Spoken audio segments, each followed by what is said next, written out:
सो एक guys once again welcome back to my YouTube channel. एक बार फिर से स्वागत है आपका हिमाचल के खूबसूरत पहाड़ों में। तो आज हम बात करेंगे दुनिया के सबसे महंगे मशरूम के बारे में। तो दोस्तों, हमारे देश में बहुत प्रकार की सब्जियां, फल व मसाले काफ़ी महंगी कीमतों पर बिकते हैं, क्योंकि इनकी खेती काफ़ी कम की जाती है या कुछ ही विशेष जगहों पर होती है। जिस तरह से कश्मीरी केसर और कुछ विशेष किस्मों के आम लाखों रुपए में मिलते हैं, उसी तरह एक ऐसी महंगी सब्जी, एक ऐसा महंगा मशरूम जो 30,000 रुपये किलो तक मिलता है। हाँ, हम बात कर रहे हैं दुनिया के सबसे महंगे मशरूम, जिसका नाम है गुच्छी। चलिए जानते हैं इसकी खासियत। हम जिस मशरूम की बात कर रहे हैं वह हिमाचल, कश्मीर व हिमालय के ऊंचे पर्वतीय स्थानों पर ही मिलते हैं। ये गुच्छी मशरूम दुनिया के सर्वाधिक महंगे मशरूम होते हैं और देश की सबसे महंगी सब्जी, जो बर्फ़ पिघलने के कुछ समय बाद ही उगाते हैं। इन्हें स्पंज मशरूम भी कहा जाता है। हिमाचल से बड़े होटलों में इनकी सप्लाई भी की जाती है। कहते हैं कि ये मशरूम पहाड़ों पर बिजली की गड़गड़ाहट व चमक से निकलने वाली बर्फ़ में उग जाता है। गुच्छी मशरूम शिमला जिला के करीब सारे ही जंगलों में फरवरी महीने से लेकर अप्रैल महीने के मध्य मिलती है। ऐसा भी मान्यता है कि जब जंगलों में आग लग जाती है तो जंगल पूरी तरह तबाह हो जाते हैं और ये उस जगह पर मशरूम उग जाते हैं। इस मशरूम को उगाया नहीं जाता, ये केवल जंगलों में भटक कर खोजना पड़ता है।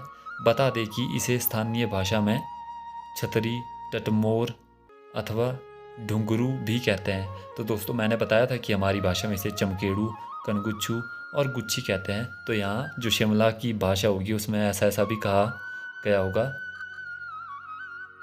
स्वास्थ्य के लिए बहुत ही फायदेमंद होता है गुच्छी। हाँ, ये भी सच बात है। तो चलो पहले इनका पढ़ते हैं, फिर मैं अपना बताऊंगा कि रेवेंस इलेक्ट्रॉन होम्योपैथी के सीएमडी डॉक्टर संजीव शर्मा के मुताबिक गुच्छी मशरूम में ढेर सारी विटामिन्स पाई जाती है। इसे खाने से हम बहुत सी बीमारियों से दूर रहते हैं। विटामिन से भरपूर होती है। साथ ही इसमें अच्छी मात्रा में iron, vitamin D, vitamin B तथा मिनरल भी होते हैं। इसके अलावा गुच्छी में लो फैट व हाई एंटीऑक्सीडेंट्स फाइबर भी पाए जाते हैं। ऐसा भी कहा जाता है कि इसके सेवन करने से दिल की बीमारियां नहीं होती है। इसे मल्टी विटामिन की गोली भी कहा जाता है। गुच्छी मशरूम में अलग अलग प्रकार के स्वादिष्ट पकवान भी बनाए जाते हैं। गुच्छी का पुलाव लोगों को बहुत ही पसंद आता है।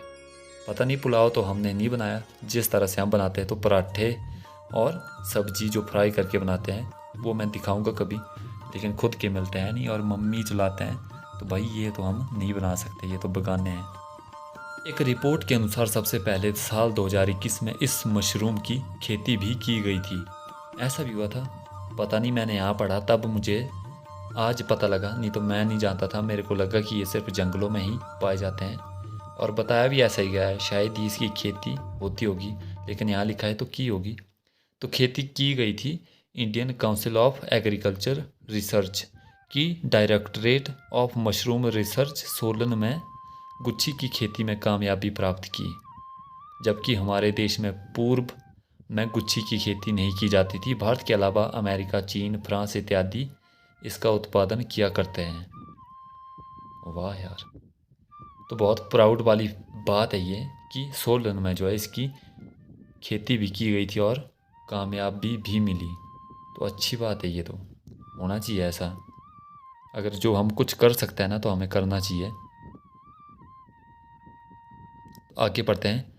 विदेशों में इसकी भारी डिमांड। आपको बता दें कि ये महंगा और दुर्लभ मशरूम को बड़ी कंपनियां व होटल के मालिक फटाफट खरीद लेते हैं। ज़्यादा मात्रा में गुच्छी खरीदने पर बड़ी कंपनियां ये 10-15 हज़ार रुपये किलो तक खरीदती हैं, वरना इसकी मार्केट प्राइस 25 से 30 हज़ार रुपये प्रति किलो है। ये फ़ायदेमंद मशरूम केवल हमारे देश की ही नहीं बल्कि अमेरिका, यूरोप, फ्रांस, इटली व स्विट्ज़रलैंड इत्यादि देशों में खूब डिमांड है।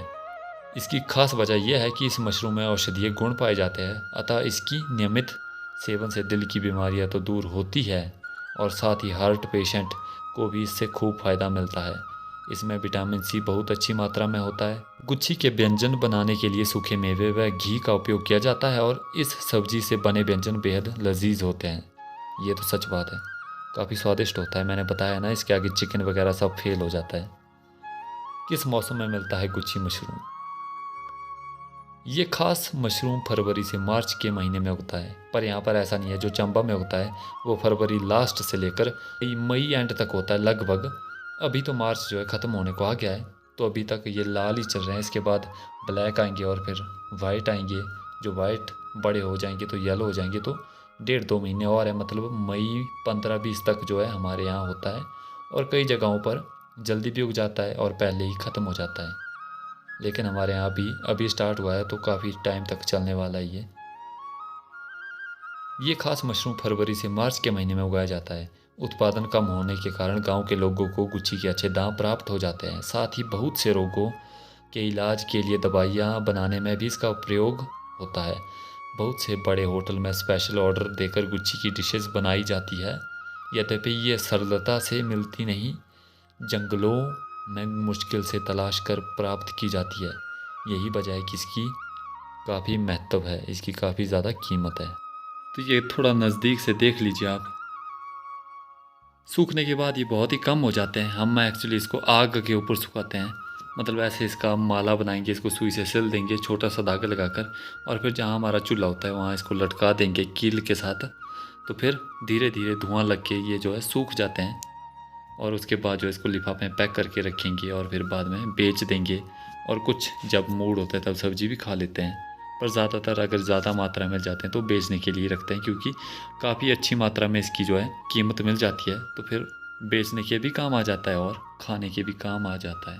तो जैसे हमारा चूल्हा यहाँ पर है तो इनको लटका कर रखते हैं गुच्छियों को इतने हाइट के ऊपर, मतलब कीले लगाई होती है दीवारों में, और वहाँ पर इनको ऐसे माला जैसा बनाकर इनको रखते हैं, ताकि आराम आराम से धुएं के साथ जो है ये सूखते रहे। और फिर जैसे ही सूख जाएंगे तो उसके बाद पैक करके इनको रख देंगे और बाद में इनको बेच दिया जाएगा, क्योंकि इनकी काफ़ी अच्छी कीमत मिल जाती है। और सुखा कर रखेंगे तो काफ़ी टाइम तक ये ख़राब भी नहीं होते हैं, मतलब अगर हम इनको अभी सुखा कर रखते हैं तो ये अगले साल तक भी रहेंगे।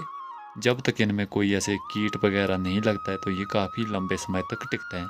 1-2 वर्ष तक तो बिल्कुल सेफ़ रहते हैं, और उसके बाद ये फिर ख़राब भी हो सकते हैं। तो कुछ इस तरह से सुखाया जाता है। तो दोस्तों ये था हमारा आज का ब्लॉग। उम्मीद करता हूँ कि गुच्छी के बारे में आपको सारी जानकारी सुनकर अच्छा लगा होगा, और बताते हुए मुझे भी काफ़ी मज़ा आया, पढ़कर काफ़ी ज़्यादा अच्छा लगा। तो चलो यार, मिलते हैं कल एक और ब्लॉग के साथ। फ़िलहाल के लिए इतना ही, अलविदा।